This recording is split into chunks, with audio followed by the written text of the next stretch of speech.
I think I have it on, do I? Yes. Yes. Oh goody, I can move around, because that's my favorite. I really want to start with something very simple. First of all, thank you for all being here, because you're all wonderful, and you are beautiful, and we're each and every one of us the face of God, individualized. Kindness is sometimes underestimated. In fact, it's almost always underestimated. There was a cartoon on Facebook this last few weeks, and it showed Winnie the Pooh and his little friend, the bunny. And Winnie was going on about, oh my goodness, the world is a mess, and I'm scared, and I don't know how things are going to go, and I don't know if everything's going to be okay. And the little bunny isn't saying anything. So he looks at the little bunny and he said, aren't you going to tell me to get over it? That, I'm just being silly? He said, no, I'm not going to do that. But I will tell you that no matter what and no matter how you feel, I will be here with you. Milne was way ahead of himself. People didn't think much about that kind of thing back then. But I'm going to tell you a true story where that was phenomenal. I was 24 years old. I was getting a divorce, which was something I never wanted to start with, but I didn't want to be married to someone who was living with my cousin. So I went to the courthouse. I was tough. I was a single mom, and I could handle anything.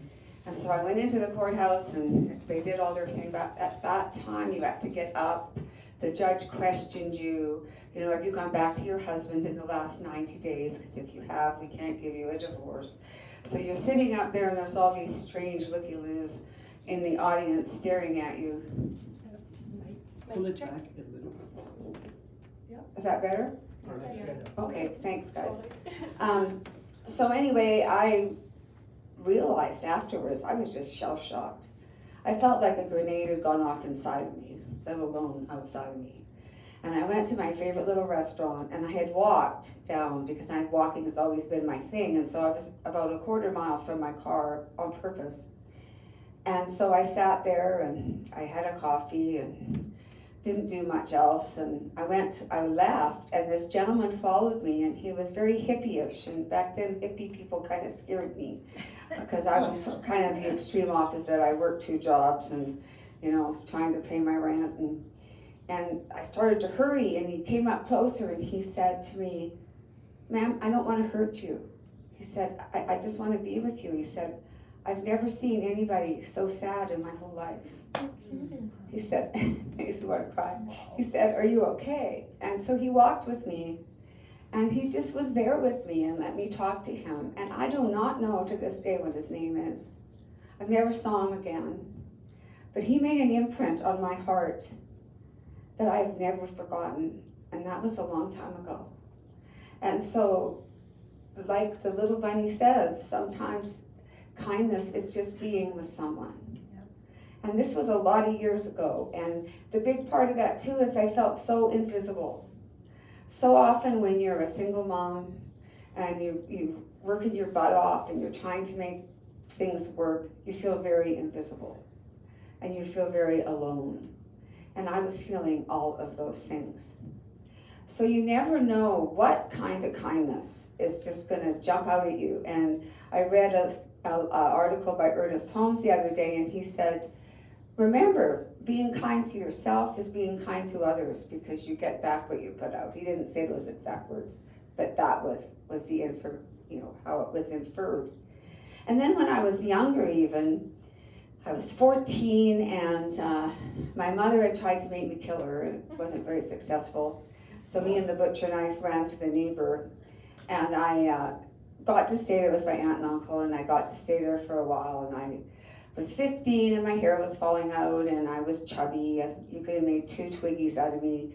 There would have been some spares left over, I think. And so I was going through a real trying time, and we went to one of my aunt and uncle's friends. I never ever met this woman again. I never ever knew her name. But 2 weeks earlier, there had been a contest at the teen dance for, Queen Teen. And I was entered, I think, by mishap. And I didn't win, which of course I didn't expect to. And so I'm at this lady's house, and she says to me, I was at the contest a couple of weeks ago. And I'm thinking, oh my goodness, what is she going to say, that I shouldn't have been in it? Because I tell you, right then I felt pretty invisible, and I felt pretty ugly. And she said to me, you know, she said, you should have won because you were the prettiest girl there. And no one had ever told me I was pretty. I can still tell you where I was standing in her kitchen, what her counter looked like. And I actually just told her daughter about this about a month ago. And I know that that woman probably never remembered that she even said that. But I did. I remembered. And then as I got a bit older, I joined a riding club. And unfortunately, I had the horse of a girl that didn't want to sell her horse, who belonged to the riding club. It was not a good mix.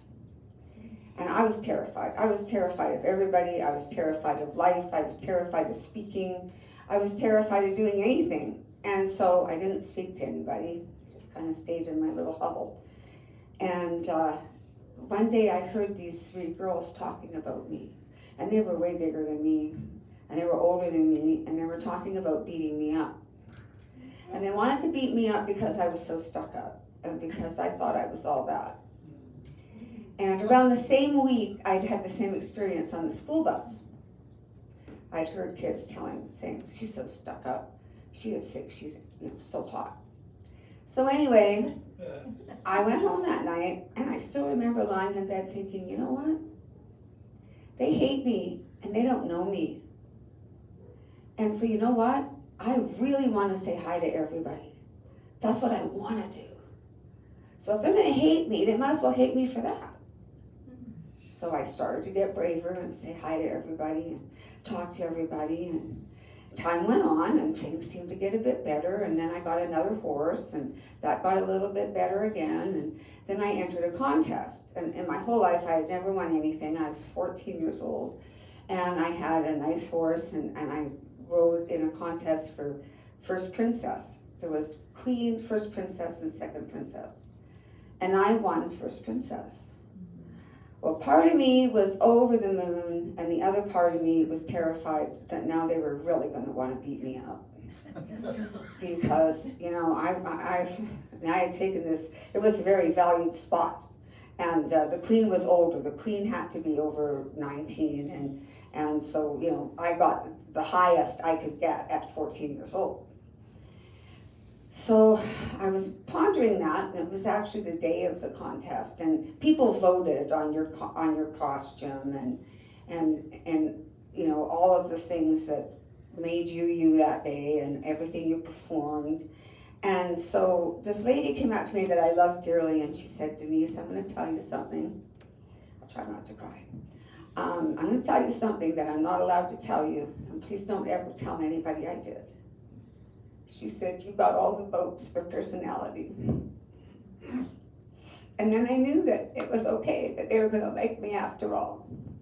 And my life changed that day. And so that kindness was letting me know something I wasn't supposed to know that it was okay, and that I was accepted. So kindness comes in so many ways. It's not one size fits all. And sometimes we don't have any idea the profound effect that kindness has had on someone. And I know for sure that none of those people know the effect they had on me. None of them. Because it was phenomenal. And it was who I am. And I got to be who I am, because from that day forward, I decided, I'm going to be me, and if you don't like people, that's okay. At least you don't like me. You don't like who I am. And these other people didn't know who I was. And that was horrifying, to think someone hated you for something you weren't even.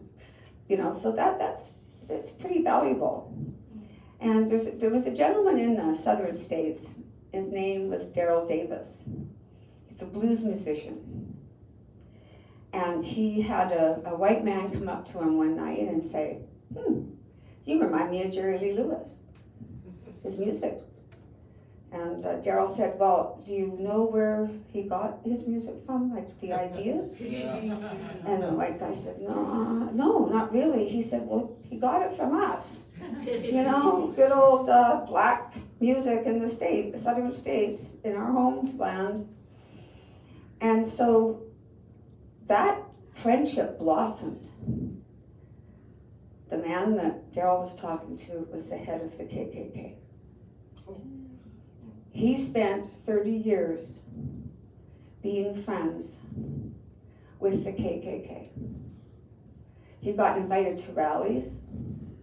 He got invited to dinners. He got invited to parties.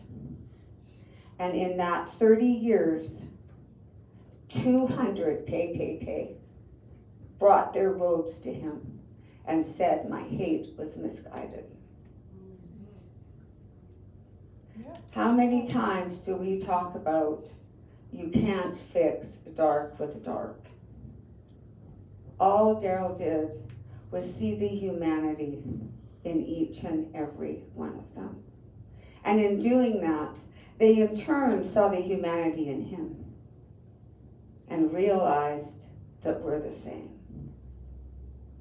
As so many psychologists have talked about, you can't hurt someone if they're in your tribe. That is why sometimes someone will kidnap someone, and that woman, there's a story about that that's very true. This woman got hijacked, she got kidnapped by this guy, and she just kept talking to him. She kept saying, you remind me of my grandson. You are so much like my grandson. You must be around the same age as my grandson. And he let her go. And afterwards found out the 2 women previous he had killed. He let her go because she allowed him to feel that they were in the same tribe. And that's exactly what Daryl did. Daryl allowed these people that were filled with hate realize that they were the same. And their humanity was in the same tribe. Because we're all in the same tribe. Because we're all one.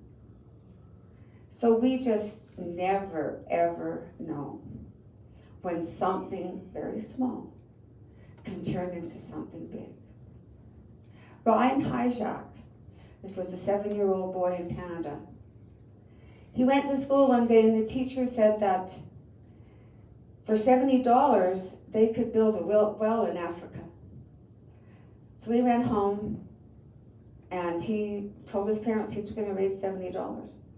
And they weren't very well off, so he said, okay, but you got to do some chores. You think, oh, he'll get sick of this real quick because it's going to take a long time to make $70. So he makes his $70. He takes it to Can Water, which is a foundation in Canada that builds wells. And they said, oh, you've been mistaken. It's $2,000 for the well. The 70 just buys the pump, the hand pump. So he said, okay, I'm going to come back with $2,000.